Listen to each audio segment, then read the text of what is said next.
Welcome back, ladies and gentlemen. My name is Connor, here with my father, Kevin. And today we have a very special guest, Mr. Declan McKenna. Woohoo. Thanks for having me, guys.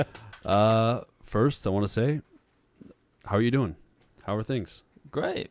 We're just out on this tour, getting some music out, and just started the support run with Sabrina Carpenter, and the first two shows have been really cool. Been a really cool experience. So we're just plowing on. Got a show tonight in Vancouver. Very excited. Things are really nice. Yeah, really nice. Sweet. I wanted to say this is kind of a really unique scenario because I don't know if you're super familiar with the channel, but I introduce my dad to albums. Usually that's the case, unless there's a new album that we're both looking forward to.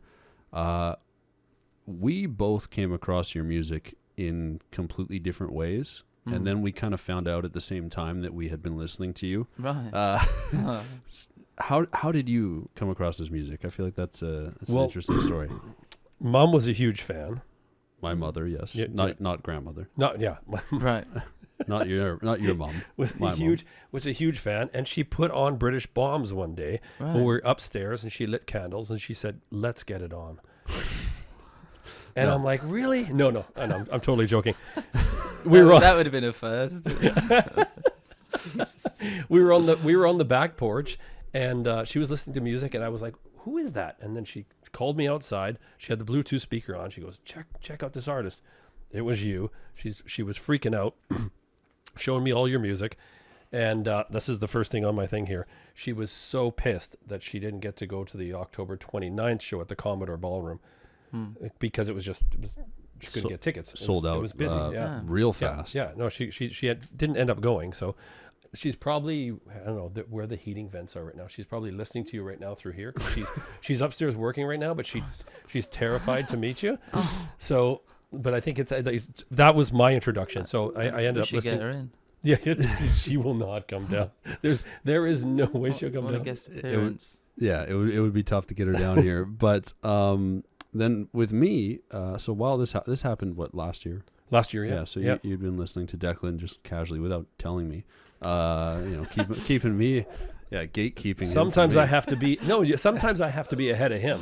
Yeah. No, right? That's good. You got to have a bit of rivalry. Yes. It's like the Beatles, isn't it? Yeah. Yes. Exactly. You got to write their best song. I was over in the UK recently, and I was just chatting with a lot of people, going to different gigs, and your name kept coming up just through people that I was meeting with.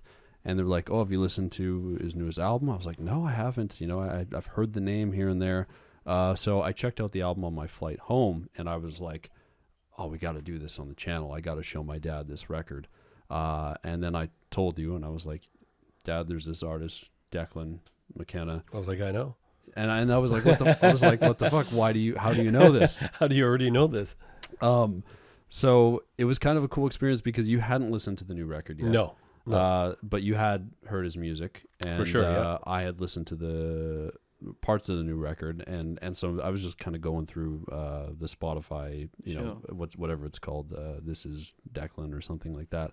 So I was going through that on the plane, and then we sat down together and we listened to the record. And you have some questions just about the record. I do too. I have lots of questions about the record, and should I go now? Yeah. Should I give it now? Okay. This is what happened to the beach, I assume. Yes. Cool. Yeah. This is out of here. That's my favorite album. All time. Okay, here. So I got them all over the place, right? And this is one of the questions. I got them all over the place, so we'll edit them, we'll cut them, whatever. But I want to know at 102 of I Write the News, okay? Oh. At that specific moment, sonically, it's so satisfying.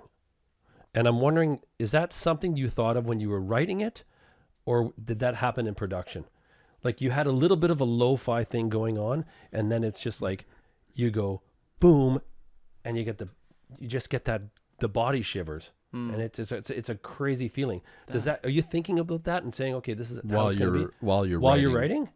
That it's funny because that is one of the more maybe it comes across in the song, but one of the more immediate things. It was just like, I'm going to do this and then try this and then try this. It was not super planned out. Yeah. I'm guessing 102, is that the point? That's you're right. saying? That's when- the Is that drums when come. the drums come in? Yes. Yeah. Yeah. And So, I mean, the interesting thing is that the start of the track has never changed from my demo, which I recorded in my sister's room. We worked on it a bit later when me and Luca were like getting into the album, but the start has like never changed, and it's a iPhone recording of me and the guitar. So it's just, there was no, The beginning part. yeah, it's just iPhone, Oh me my and the God. guitar. So that was like my first demo. That was my, Yeah, yeah. that was the song. And then I was like, well, where do I go from here? There's only so many verses I can sort of do the same sort of thing on. So then, yeah, just literally just tried it with that beat. And I think the moment that you're talking about was just a product of messing around and trying to make it feel satisfying and make it land to like, write the news. It did. Just make it land. It's just, Yeah. it was just trial and error, but literally it was just, had this one thing and was like, where should it go? Made a drum beat on my laptop. And I Write the News, a lot of it is from that original demo. And I think the particularly cool thing is that we kept just the iPhone, me and the guitar, one mic. That is so fantastic. And it's got a really satisfying texture, I think. It's iPhone huge. recordings. It's amazing. Yeah. Obviously the rest of the song is kind of different and more like, more produced, still kind of keeping that lo-fi thing, but Yeah. it's just trial and error really. Oh, okay. And messing around, and Will as well. I sent it off to Will Bishop, who used to be in my band actually, and he like messed around with the production a bit. So like the like backwards guitars and stuff which come in one of the like breaks and stuff, that was his idea. And then Is there some female backing vocals, or is that pitched? Oh, it is. It's not you pitched up or anything. So the initial version, which was right up until the 11th hour, was just me going, I write the news. But at the 11th hour and there's still a lot of that, but of the recording, we held the happening in LA at 64 Sound. It's the first time we properly hired out a studio really, that wasn't just someone's house. And we got a load of friends out over, a load of beers, and we basically played the tracks in the studio on all of the headphones, had as many instruments as we could mic'd up, drums, so there's drums on the record that are from that night, there's synths, there's mellotrons, there's guitar, the guitar solo in Honest Test, for example, is Eli Smart, just, jamming, and it would be like we'd be playing something and someone would be like, oh wait, run that back a sec, and everything would just be armed, so we were then just like sifting through stuff. But one of the moments that we pulled back was I Write the News, and we got Eli Smart, who I don't know if you've listened to his music, but he's amazing. No, I Hawaiian guitarist and lap steel player, like one of the best guitarists I think around right now, like Is really he incredible and a great songwriter. Solo artist, or is he okay? Yeah. And he's supported us actually last year and a couple of shows in the UK this year, because he lives over in the UK. Did he come up with the main riff, that main riff at the beginning, like the guitar riff? Oh, and I Write the News. Yeah. No, sorry, he played the guitar solo in Honest Test. That was okay, that's right. Okay, honestly, but on I Write the News, him, Ali Buckley, another artist who supported us in Vancouver last year, and Ali Kelly, who's another great artist, who I sort of became friends with. She's the voice in Elevator Hum is probably the most obvious one. Where she's got that really like smooth, amazing vocal. So the three of them were just around the mic and like talking, chatting. So there's a bit of that in the track, and they were singing sort of the main lines. But yeah, the fun part was they were like, I write the news, and then like, where do we come in? Like, what are we doing? Like, all kind of chatting away whilst it was going on. So there's a lot of elements like that from that night. That's what I was going to ask you. I was like, what was it work like? Was it more relaxing working with is Gianluca, right? Yeah. Yeah, I got to make sure I'm good pronouncing. I just call him Luca. Is it Luca? Okay. So, Luca. Like working with Luca on the coast, was it a little bit? It must sound like it's way more relaxed. Yeah, it was, and I think that's what I was craving and looking for, was to really enjoy the process, because my second album was like quite intense, and I was thinking about it a lot and really like trying to do a lot with it, because I really care about the music I make, but perhaps I was just like looking for something that would just be a good atmosphere and a good feeling and less intense, and that was like more like the music that I've just been listening to and absorbing. But yeah, way more relaxed. I mean, his attitude to making music is like modern and a lot of great elements of old school, production, in the sense that he's very holistic, just wants to like create a vibe and for us to just work away at everything. And it takes time, but it's like, the time that we do spend working on music is just really important. Like, we sort of spend a lot of time hanging and understanding each other musically and understanding what we want to do. Spend a lot of time just like drive it. There was a lot of like time where we would just get space from the records and listen to them and and sort of really get into it and get into the whole thing and take our time with it, really. So yeah, it was a more relaxed thing rather than my other records have been like dedicated studio time. Yeah. Was that because of like you going independent? Was that so this is before I went fully independent, because so What Happened to the Beach is my third album on the 3-album deal with Columbia. So that was my last my last record with them.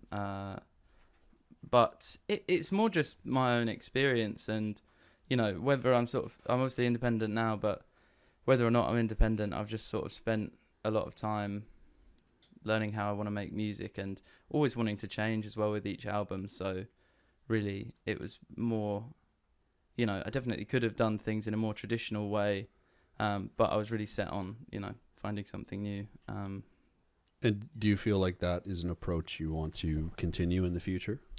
Yeah, I mean, I think the amazing thing that I've had, because I'm only 25 now, is I've really had amazing education on making music. I've worked with James Ford, who's an amazing guy, amazing producer, with Jay Joyce as well on the second album.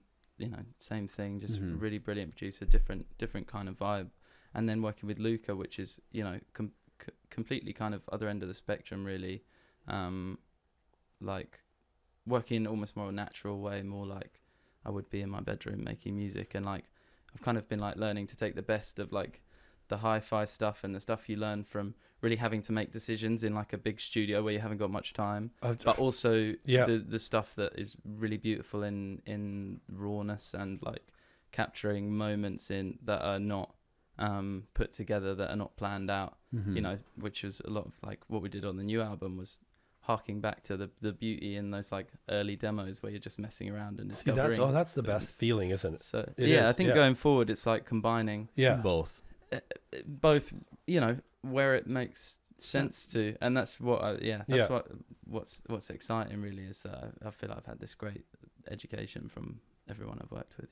When you're locked in an album deal with a label like that, and then you're in a full studio and the clock's ticking, and you know that there's a budget, like there's a timeline and a timeline. Is that that obviously interferes with where you're, what I mean? You're on a time restraint, right? Does it interfere creatively? I think so. And I think that, I kind of was trying really hard on the last album to stay focused on what I wanted to do with it, because I feel like if you start thinking about other people's perceptions or what other people want, you stop sort of just being yourself. And like that can definitely happen when you're in a sort of major deal, when there's a lot of money going into things, and like it's it's a different thing altogether to just working on music in your bedroom. So it takes you to be in that situation and say like, this is how I'm going to work, like this is just how I want to do it, and I need this time to sort of figure things out. It's not,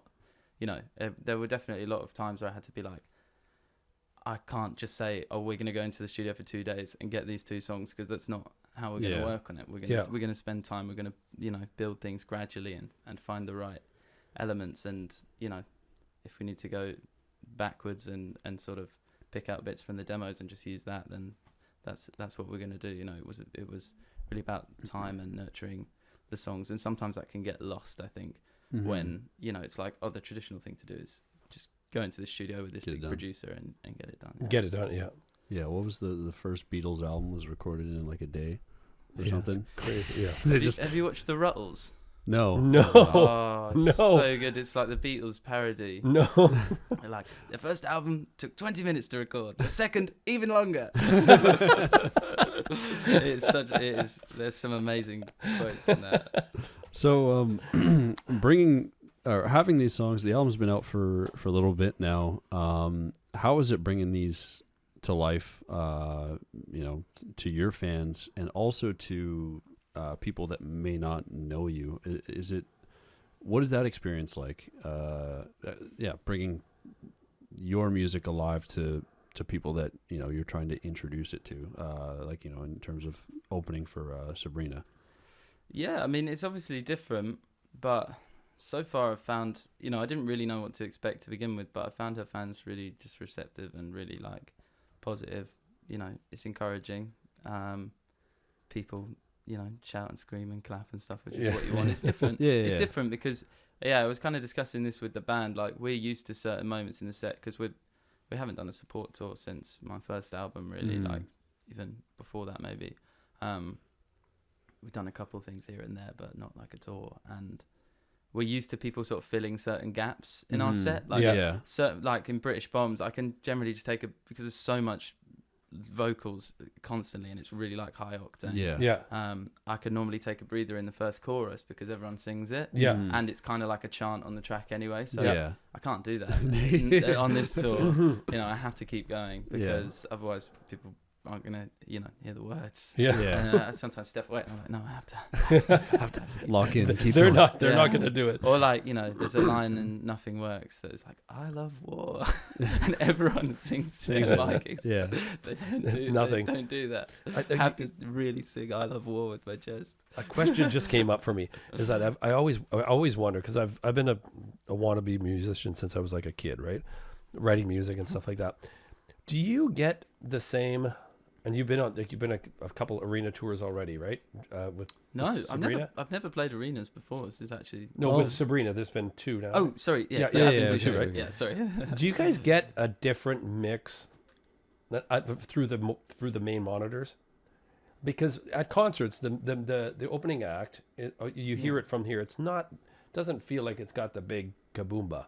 Right. Right? You know what I mean? I don't know if that's a technical word, right? But do you feel it on stage? Like do you feel like through the monitors? Yeah, I think there's a few things there.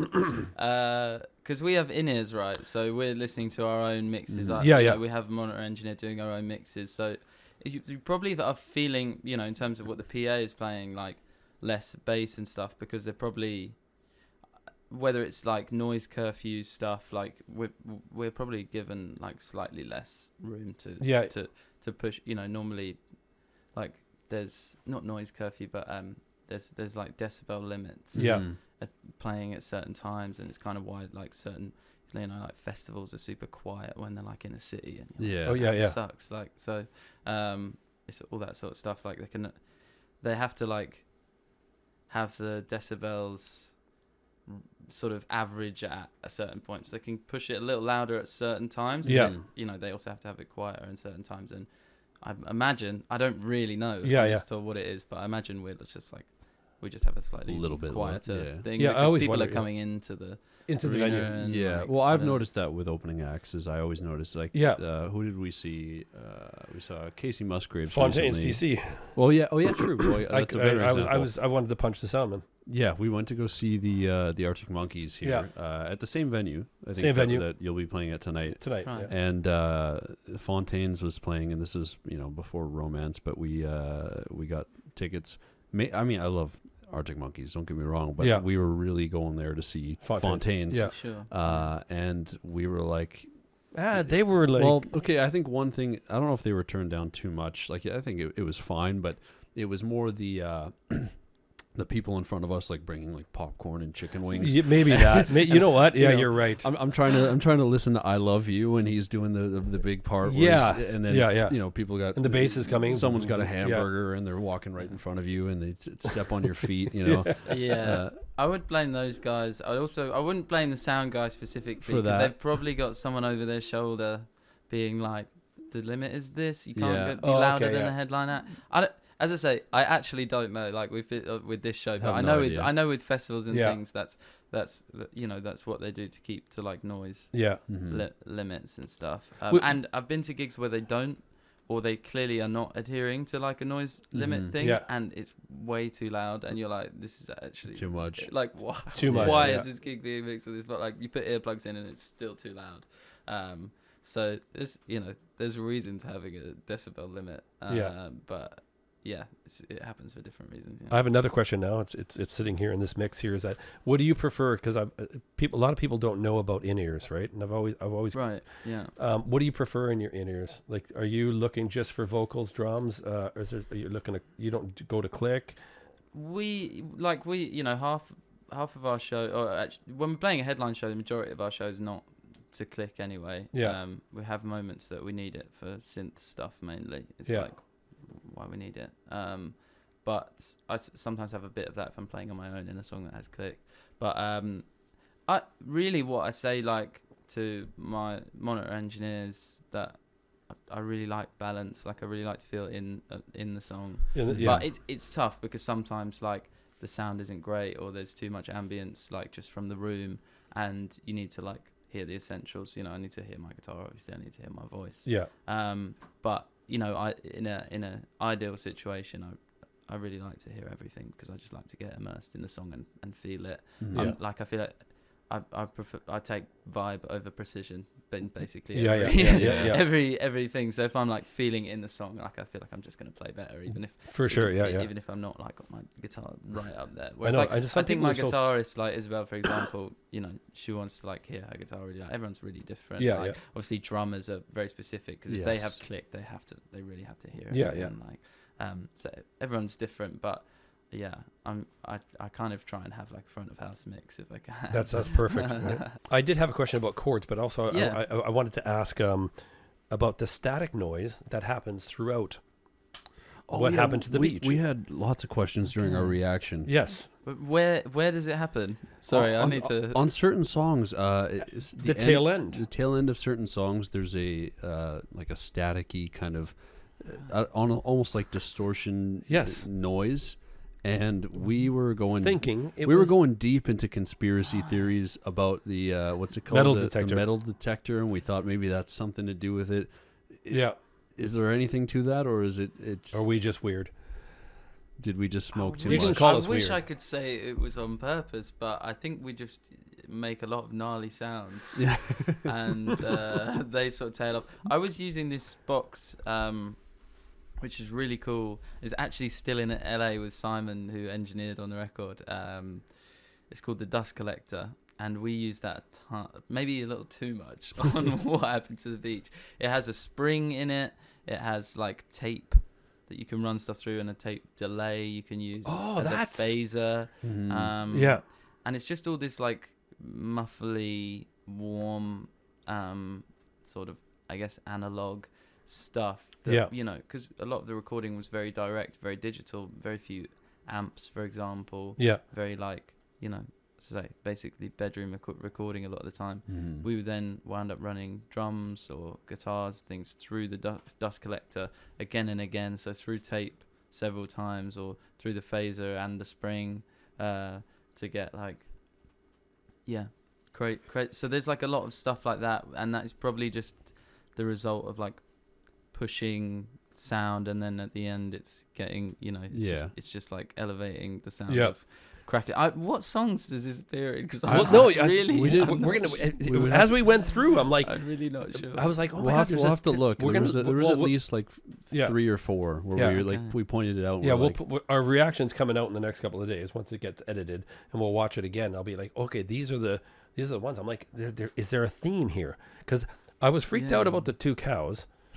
I wasn't because I was looking at the 2 cows, and I'm looking at the grass, and then I'm looking at the metal detector, and I'm thinking, and then I saw how you guys shot it. Very simple, right? It was like it was very simple, and then we kind of warped everything a little bit, basically.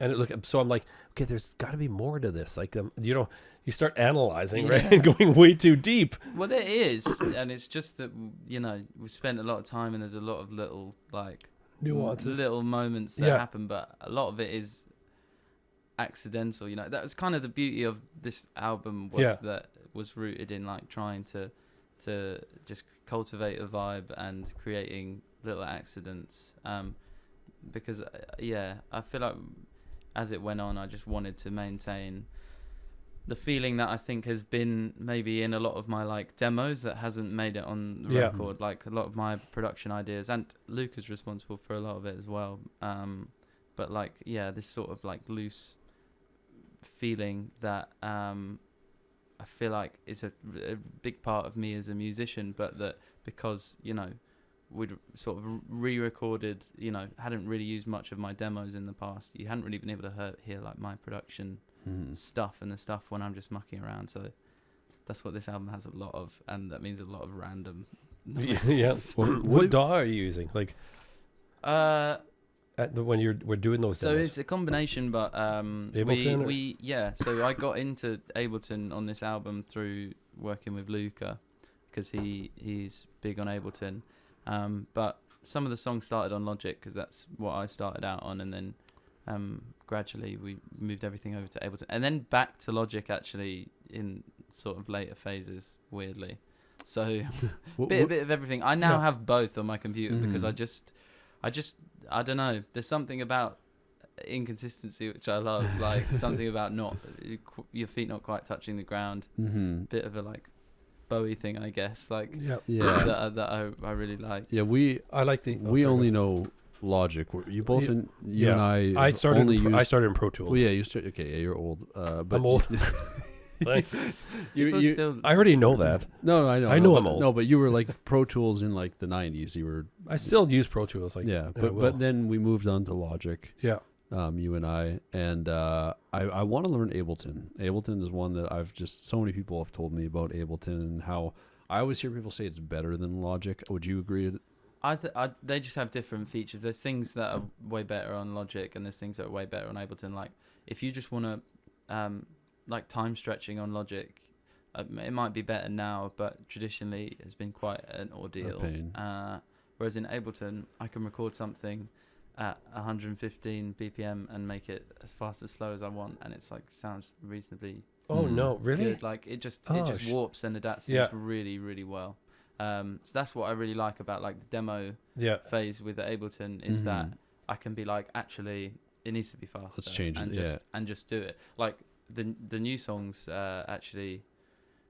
The two new Champagne songs, started with Logic, and That's Life was That's Ableton? Life started on Ableton, and That's Life has gone through so many phases with tempo changes and like even changing the tempo across the song, and like I didn't need to re-record a lot of stuff because it just warps it and tracks it and changes the tempo like pretty well. So okay, question I have for you regarding the new record: would you say that this album is the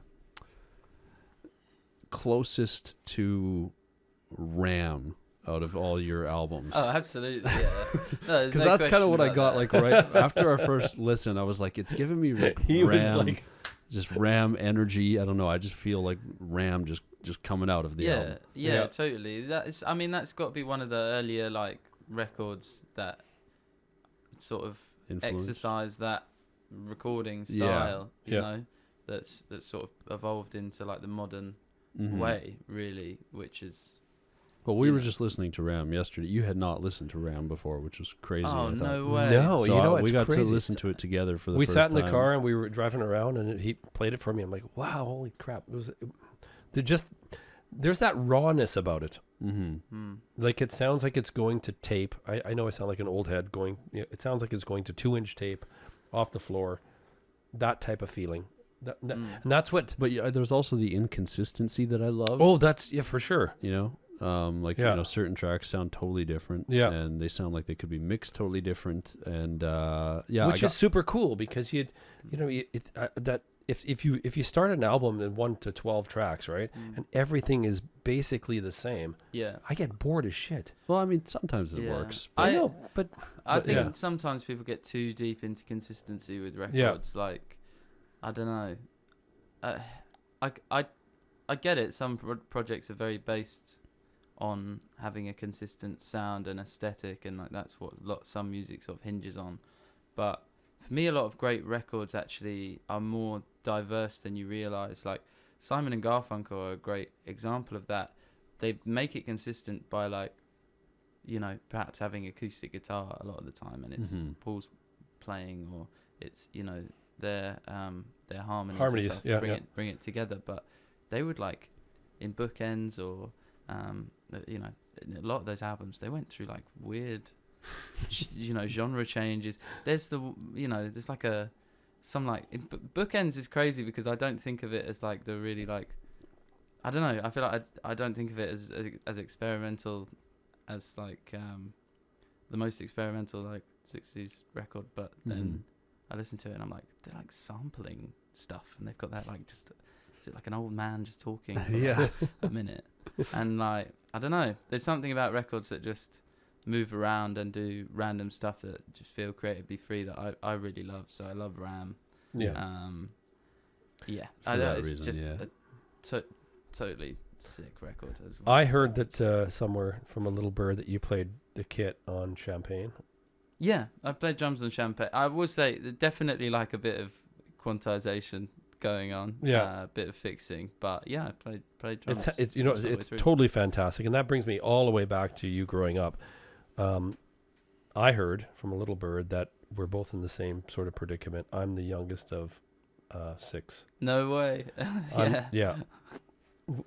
Totally different ages right now going on. Yes, different eras, but no, musically, like, did you just pick up, because I read that you're not reading, and you know, you're not looking at modes, and you're not reading a lot, right? In terms of I mean, I learned some stuff when I was younger. I did a lot of guitar lessons. Yeah, I even did, I think, grade 6 guitar. Did you? So wow. I did learn, you know, some theory. It hasn't really stuck around. Like, I generally just try and play to the song, or even like when I'm writing, it's very rarely, unless I like hear something interesting and want to try out that idea or something, I'm very rarely like thinking about theory or anything. You know, you think about music in context, so I'm thinking about, you know, I want to make a chord progression like that song, or I want to, or you just kind of mess around and noodle. And I think the less constrained you are when you're being creative, I think, you know, melodically and in terms of the chords you're using, the better. But there are little pockets of theory that I could to be able to tap into as well, to like just branch things out and try new things. But yeah, a lot of the new things come from just messing around, and so I try not to get too caught up in like theory and stuff, because I don't know, I haven't really, I feel more creative when I'm almost not thinking about it. You're just letting about it happen. What it is. Right? Yeah, you're just Speaking of new things, do you keep up to date with like new music, new releases and stuff? Do you have a favorite album from this year? I try to. Oh god, you put me on my put you on the spot now. there. Yeah. I'm moving my questions, I'm sure, by the way. I'm sure I do. I listen to a lot of new music. I mean, Dora Jar's album just came out, and I really love her stuff.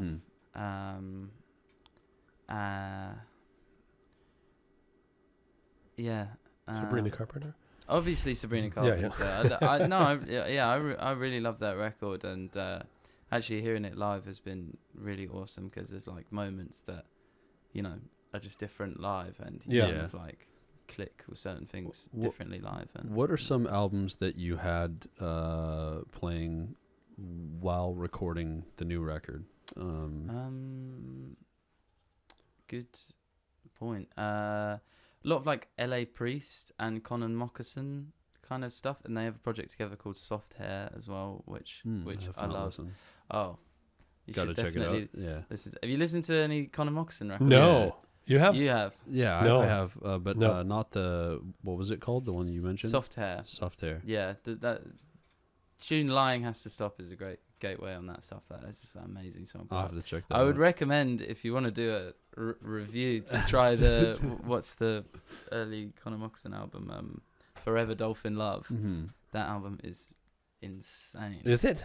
All of his albums are like some of my favorite albums, because they're just very, some more than others are like really hooky. Some like Jazzbusters too, it like has like really amazing hooks. But what I love is that you can kind of zone into it, but also I play it a lot of the time in the background, and like it has amazing just soft texture, but also when you sort of tune in a little more, you get rewarded because the melodies and guitar playing and everything is so beautiful. But like all of his albums are incredible. That was definitely a big influence. A lot of my favorite artists really were kind of the big influences and stuff I was listening to. Unknown Mortal Orchestra is one that I've just been a big fan of for a long time, and that's kind of, you know, in terms of my guitar playing and in terms of like the wonky guitar sound, I think a big What's your favorite? influence. What's your favorite record from them? Would be number 2. I love 2. 2 is my favorite. That was like probably the one I loved like initially. I mean, both the first 2 albums, but I remember specifically Multi Love coming out when I was about 16, or maybe 16, and it just like changing my life. Yeah, just blowing my tiny mind. I saw them. Sorry. I was going to say I saw them not too long ago in Paris, and they were touring for 5. One of my favorite bands right now. Just for, I don't know. I don't want to. It sounds rude saying background music, but do you know what I mean? Like I just love having them playing, like when I'm just relaxed and having a chill day. The thing that it makes them not background music to me is that it's that same thing that it's like a lot of these artists that I was looking to when I was making the record, is that it can be on in the background, but you're rewarded for tuning in. Yes, you know, texturally it's really nice. It's not like music that if you're in a social setting, someone's like, what you play? Like, you know what I mean? Like there's those records that are great to listen to and get zoned into, but if you play it in a social environment, it's like with them what it's kind of doing? it's kind of both. It's a really nice balance of like interesting stuff, great melodies, great, you know, playing and you know, they've got a really cool distinctive like tapey, I guess, production style, but it's not just that, you know. But they were one of your influences for the new record. Cool. Definitely. I mean, they've been one of my influences for a long time, but I feel like I kind of exercised it a little more. I just want to say the biggest surprise of the year is that Connor had tickets to a show, first row at the Orpheum downtown, and I don't know the artist. He invites me down. Yeah, you didn't know the artist. Holy shit, was I blown away. Front row center, St. Vincent. Was that on the new record? For the new record. A couple months ago. It was unfucking believable. I think it was probably unbelievable because you went in with no expectations. Yes. Yeah, I bet. And you know what? I'm an axe guy. I got a couple of guitars, right? I don't know what she plays. I don't know if they're custom. Oh yeah, she's got her own custom. Wait, are they? Guitar, yeah, with I think Ernie Ball. Oh, Ernie Ball. I thought they looked like a Thunderbird. They look like a Thunderbird. Yeah, she designed. Gibson. She designed that. Oh my guitar, god. Yeah, it's sick. Shit. Oh my god. And then the word I told my buddy the other day. The craziest part was, she was like from here to where Kevin is right there, and she's looking me in the eye while she's doing this, and I feel so uncomfortable. Yeah. Yeah. It was intense. Yeah. Like I'm like, I don't know where to look. I'm like, I feel. So she was like staring you right in in the the eye. eye. But that was just part of her performance. She was just so intense, and I'm like looking at my shoes. I'm like, I don't know what to look at. It's captivating. I haven't yet to see her on the new album, but I've seen her like in the past. I've seen her a good few times because one of my favorite gigs of all time. I was 16 and I went to Green Man Festival. It's the only time I played there actually. It was like me with my loop pedal back then, but I stayed for the whole weekend. Yeah. And she was headlining, and she was one of my favorites at the time, and it was on the self-titled album, and like I was just captivated, and I was like right bang center, sort of deep in the crowd, and I had to pee at one point, and like so I was like, when am I gonna pee? I can't leave now. And then I picked out, there was this tune, Bring Me Your Loves, which is a great tune, but I was like, I got to do it now. I could miss a second of this one. Yeah. Ran out. No disrespect, that's literally love that album.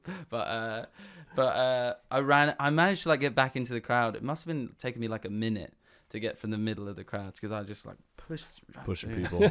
Great memories. But like literally the most captivating performance maybe I've ever seen in my whole life. Like so good. And we did Coachella same year she was playing, I went both weekends. It was her and David Byrne, one after the other. Oh, wow. It was like, so we That's just watched insane. them both weekends, and it was unbelievable. And then we saw them at Glastonbury again. And even though she changes things up and stuff, and like, it's one of them ones I can't think about what I want to hear, because I've literally listened to all her records, such a big fan for such a long time. You just have to go and just like be like you're not thinking about what you want to hear, because everything that she does play, she does a really interesting version of, and you just want to get like lost in it and be in the moment. And you're always fighting that battle when you see an artist you love. You're like, I really hope they play this, but like you can't, because it's just it's always, and she always does an amazing good job of just like taking you out of that and just pulling you in the moment, because it's really captivating show every time. That was the best feeling for me, because I knew nothing about their music, and it was like an hour and a half, and I was taken away on this ride. I had shivers, I had tears coming down. It was like, it was absolutely, and I've been following her now ever since. Yeah. And she just, I think it was the Kimmel, she did the Kimmel show, or one of the big shows, right? And I watched her on there. I'm like, there's something captivating, and she kills it on the guitar. Yeah. She kills it on guitar. She's, her and Ruben from UMO in terms of like modern guitarists. So yeah. Like two of my favorite. Maybe Conan as well is in there. But like her playing is like so cool and so just out there, and like I've stolen so many like tricks from what I've seen her do, what I've heard her talking about, even like down to like some of my distortion pedals. I was going to ask you what pedals. Her board and be like, all right, I have to have that one. Like the bass, I use this Bassmaster. It's the crazy like bass. I don't know if it's made for bass or if it's just like a fat sound. I don't know. I saw your pedal board. It was you got like 12 in there. There's a lot of things that can go wrong. Yeah. I was looking at hell of a lot of things that can go wrong with that board. Yeah, but it's really fun. So I have more questions, but if we got, I don't know what your timeline is. Yeah, we don't want to take too much. I think I'm okay. Okay, if you got some. Okay, okay. This one is emotional to me, because it's like I cannot. I'm going to read it off of this. Like just, but I cannot listen to "Make Me Your Queen" without getting shivers and get teary-eyed. Do you feel that type of emotion when you play that song live, or specific songs live?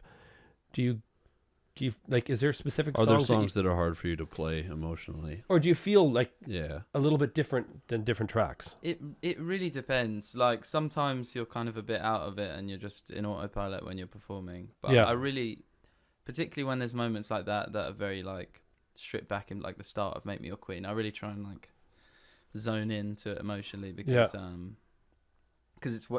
it's better. It feels better to play it, and it is better for the audience as well.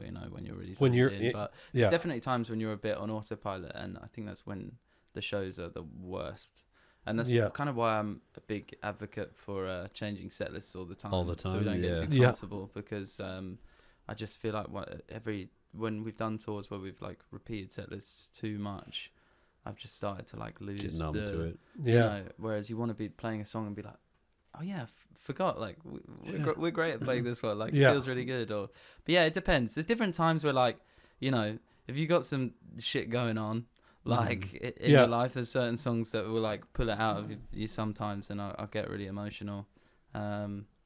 So like really depends. Depends on the day, depends on the song. But there's definitely been moments where I've gotten really emotional on stage, but it's normally not because I'm just thinking about the song. I'm like tying it to like other stuff going on outside, really. In your life. I know. I think people forget about that as an artist, because they're up there and they're waiting for the song to come out, right? And it means something to them, but they don't realize that you're going through shit. Yeah. Right. Yeah. And you're up there, so it's there's a different thing. Like at the point of your F sharp minor to your E minor on that song, it's like it's just beautiful. Yeah. Like it is. I stole it from Bowie. Did you? Oh. I definitely ripped off Bowie with that one. You and I are almost the same age. I think you're 98, born 98. Yeah. Yeah. Okay. So I'm 99.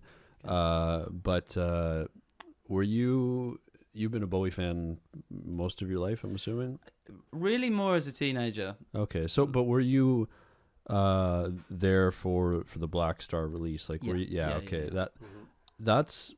I was a Bowie fan, before I knew his big hits, but that was the first time that I was like, I tuned into a full Bowie record.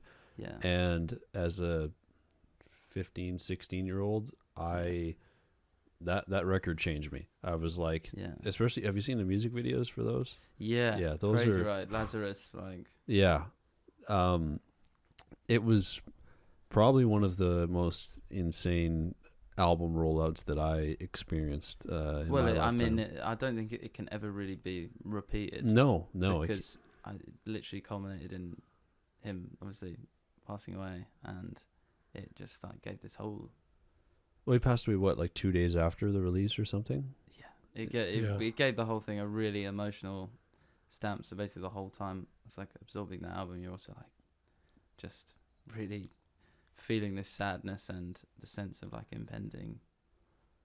Yeah, it's a tough listen. I tend to like, I'm a Bowie fan, but that's one that I only return to on occasion. It's not one that I go back to often, not because it's bad. It's a gorgeous album, but I just I can't. It's a tough listen. It is a very tough listen. But I think there's some amazing moments where he also puts like a really beautiful stint on it, like in the track Black Star, where there's sort of that change, and it goes from the really dark sort of funeral march into the like something happened on the day he died. Bastard David. It's like absolutely beautiful, and I remember that time pretty well.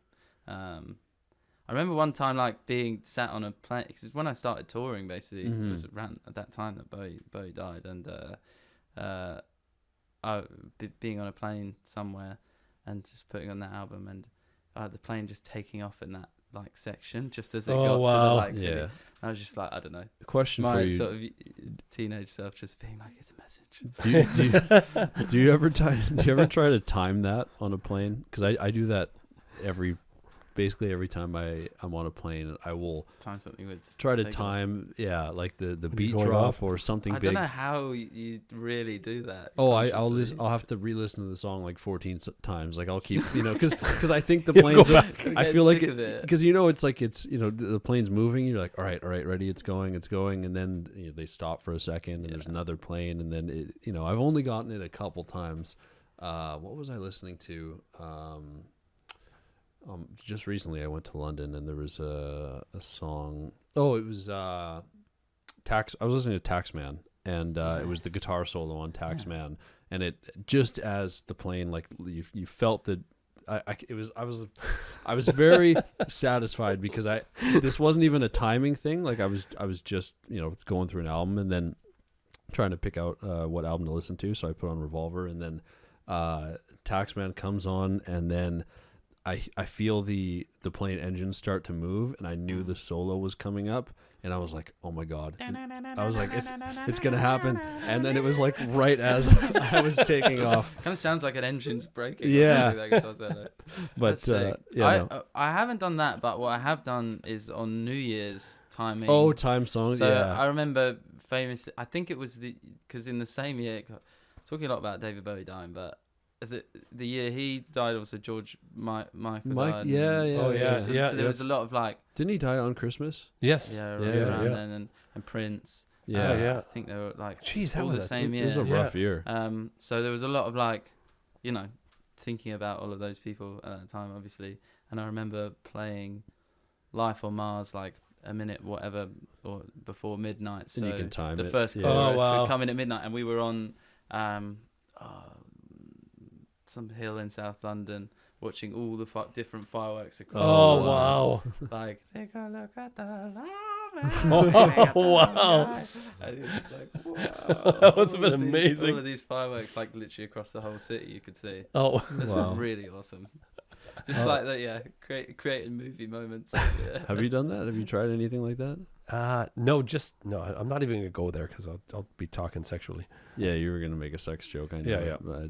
We'll I always do that with his mom, so just to embarrass him Yeah, it's rough. That's like one of the main tropes on the channel. And it's getting old now. It's been 3 years. So I'm done with it. People still like the jokes though. People still enjoy them. I've never liked the jokes as your son, but I get it.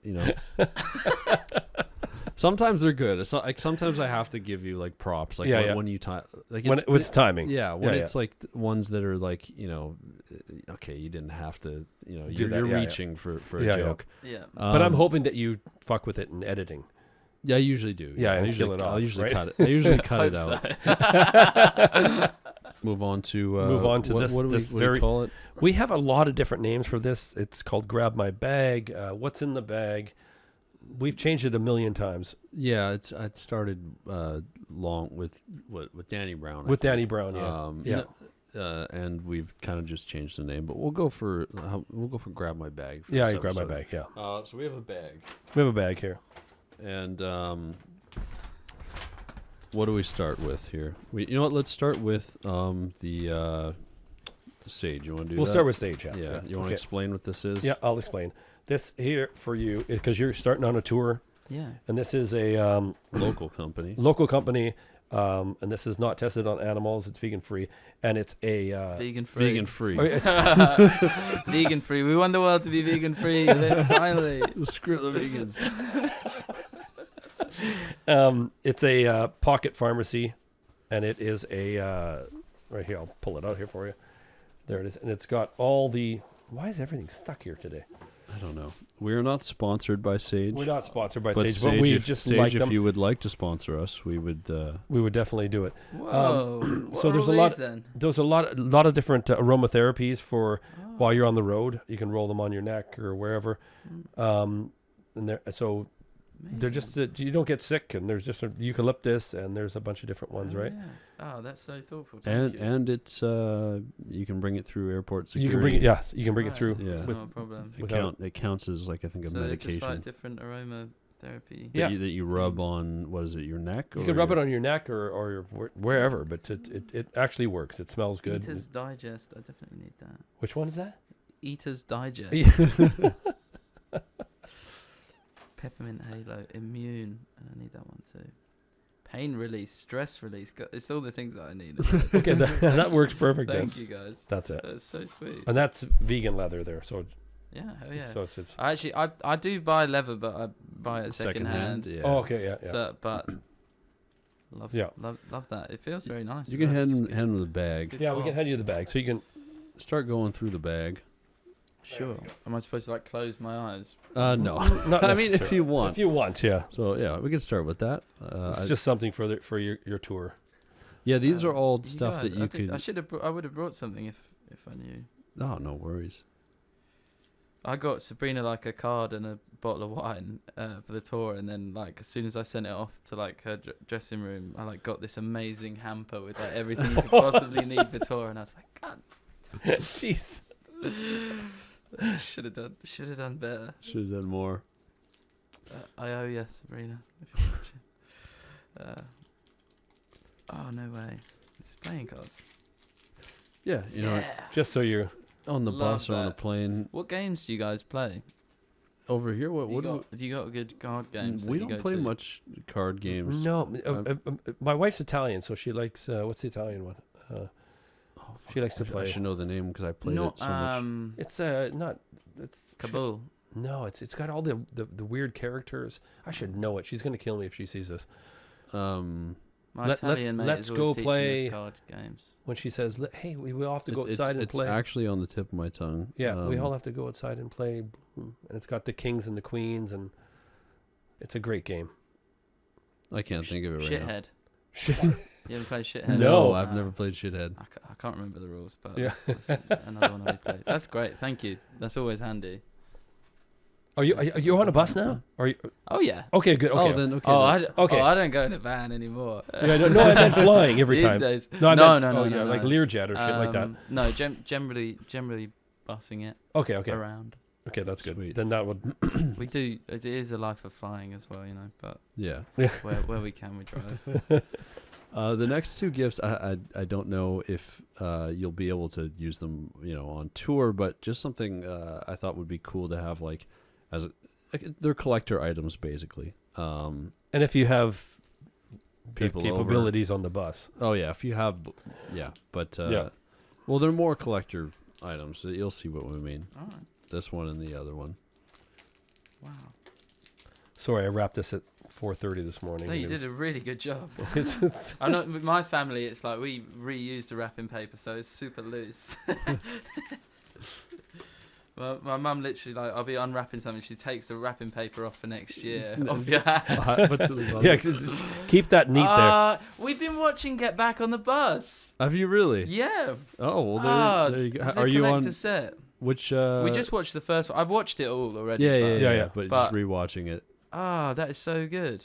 Yeah, so I don't know. It's one of those things where it's like I don't know if you'll be able to use it on the bus, but I think we probably might will. have a I think DVD that's thing. much easier than what we have been doing. But That is so awesome. How do you get the stuff? Is it on the bus? Like, is it We Wi-Fi? have Wi-Fi, yeah. Oh, it's Wi-Fi. Generally, buses have some kind of Wi-Fi, yeah. It might not Wow. always be the best, but Jeez.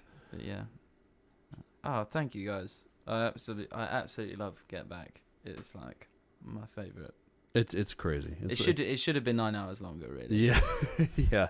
So that's number one, and then there's something else in there, which is You guys, that's you guys' homework for me is to watch the Ruttles. Oh Yes, yeah. Okay. Yes. I think you'll love the Ruttles. Okay. It is ridiculous. You know what? We'll do a live reaction of the Ruttles. There's some, should I say old school shit in there because it's Monty Python from back in the day. Yeah. But it's really good. It's really good. So this one here is actually in the Criterion collection, I believe. Which I don't exactly. I feel like I overwrapped this shit. Yeah, you went No, pretty you're doing hardcore. good. I'm No, I just trying tried to be make really it neat careful. and clean, right? You can take the wrapping if you want to bring it home my mum. for For your your mom. mom. Yeah. She'll love it. It's her birthday coming up. So Is it? So- Oh, Yeah.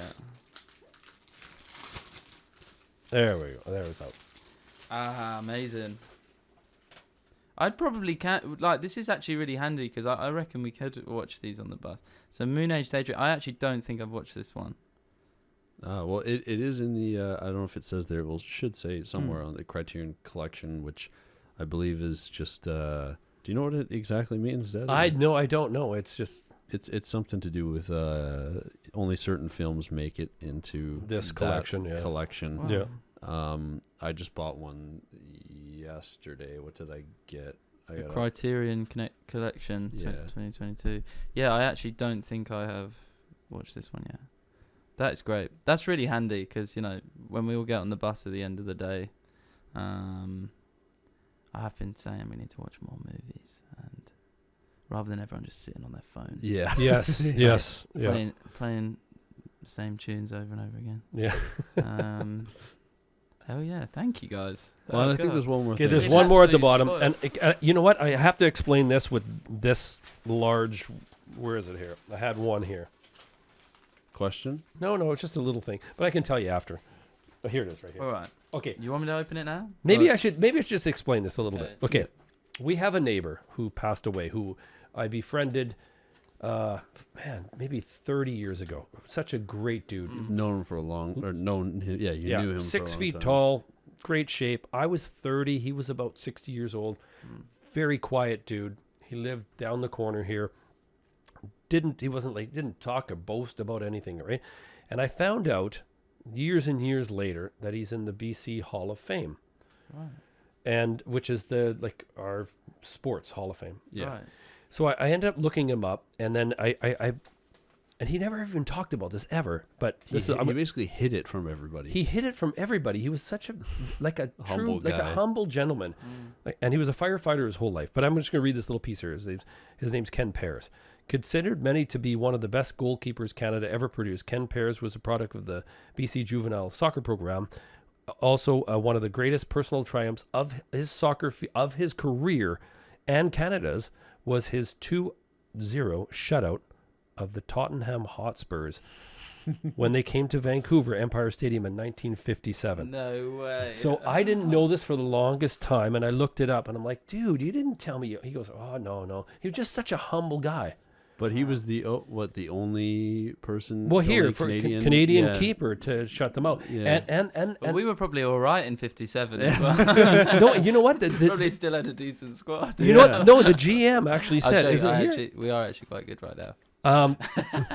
Jimmy Anderson, who was the GM at the time, said that the BC boys, our guys, were a great team. Our boys weren't off form. They just played their best and were beaten, which was pretty cool for like this fellow, right? So this is sort of a little bit of a full circle. This is a gift for you. This is this is our club. Our club here. Wow. And they just won last night against LA. Awesome. Oh, that's great. Maybe I'll wear this one tonight. I was just gonna say, you know what? They beat LA last night, which was 3-0. Hell yeah! Well, LAFC. Yeah, LAFC. Yeah. So we go to a dividing game in LA. So what is it, like the playoffs or? It's the MLS playoffs. Yeah. So wait, so this your neighbor was playing for Vancouver and they beat Spurs. Yes. Yeah. No, wasn't he playing for Canada? No, it was a Canadian team. Yeah. It was all Canadian. Like sort of like I forget who somebody told me, but you guys have Canada's All Stars or something. Yeah, but okay, I'm gonna ask this question here because we had students that came from Northern Ireland that stayed with us. How many years? You were young, right? I was a kid. Yeah, exchange students, and they were telling me that this thing happens sometimes that regular Joes can play some premier people. They can play club people, maybe not premier, but they can play like regular guys who play. Have you ever heard of that? Not like that, but what does exist is like the FA Cup, which basically any team in the country can get into. There's just like preliminary rounds. So there's been like really low division teams. Okay, get through to the third round. That's it. Yeah. Then like a Sunday league team basically could play. And there's more than 3 rounds for them because they're preliminary rounds to get into the first. Okay, that's it then. Yeah. But there's famously in recent years, it's been like Havant and Waterlooville versus Liverpool. Tottenham played a team called Marine a couple of years ago, and those guys were working regular day jobs, probably. Well, I guess they would maybe be semi-pro if that. But the amazing thing that happened with that, it was during COVID, and Spurs members and fans were invited to basically pay a fee to sort of maybe to watch the game, or maybe it was just to do it, like, you know, a $5 a head or a $10 a head or whatever, to Marine to like support the club basically when we played them. And I think out of it they've like managed to like, I don't know, do up their that might not be quite right, but like it was really nice because it was like this huge team playing against this like tiny team. And that's exactly what it was. Does happen every now and then, because the amazing thing about British football, which, you know, we all look down on the MLS for, is that it's like, you know, we know it doesn't really, you know, it's now there's so much money in it that it's not, you know, quite as transient as maybe as it could be. But, you know, in theory, a team can go right the way up and get promoted right the way up to the top. I just wish you guys didn't lose Harry Kane. I don't know. I feel like I'm you know, he had to make a decision for himself, and I think we've been able to eventually, you know, rebuild a really cool team. There's a lot of, you know, it seems to be. But you guys have been winning since, right? We've been up and down, but we just beat Villa 4-1. We beat Man City in the week as well. So in the Carabao Cup. So this, you know, that's really good. We've got a lot of really good young players in the squad. So, you know, it would be amazing if Harry Kane was there, but it's like I don't know if we would have built the team that we have built with him. It's you know, it was really hard. Like, it just didn't seem like it changed for a few years, and I don't know. And not that the team wouldn't probably be better with Harry Kane, it would, but I think it has brought about change which the club needed. So you know, you could fantasize over what could be, but I like the way we're going. Generally. Speaking of the Hotspurs, there's something happening 25th, 26th of July, 2025. What's going on? I'm playing at the Tottenham Hotspur Stadium for the second and third time, I might add, because I played last season Yeah. at half time, but thankfully this time we won't be 1-0 down against Brighton. But yeah, it's on this like That is Imagine one. Dragons stadium tour that we're supporting. That's through crazy. Europe. But that is one. I did the 3D tour. It's beautiful. It's the ground now is like It it's is outrageously gorgeous. good. Yeah. Yeah. It's really different from the old White Hart Lane. I still call it White Hart Lane, even though it's not officially called that anymore. But like the old White Hart Lane was like, wasn't really a good hang after the show. No. After the show. Sorry, I'm too in tour mode. After the game. Yeah. A great performance.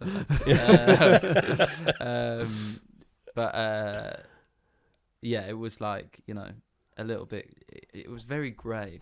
Yeah. The ground was amazing, and like I obviously loved it and grew up going to games there. But Yeah. the new stadium, they've kept, some of they kept the kind of shape somewhat intact, but just like the innards of it, and like they've got this huge bar, which is the longest bar in Europe or something. That's like what I was that. looking at, and they had the huge silver tubes Right. of like a well, beer. Well, yeah, they've got a brewery in there. Yeah, I So- looked at that. Yeah, it's mad, but it's a pretty amazing stadium, and Yeah.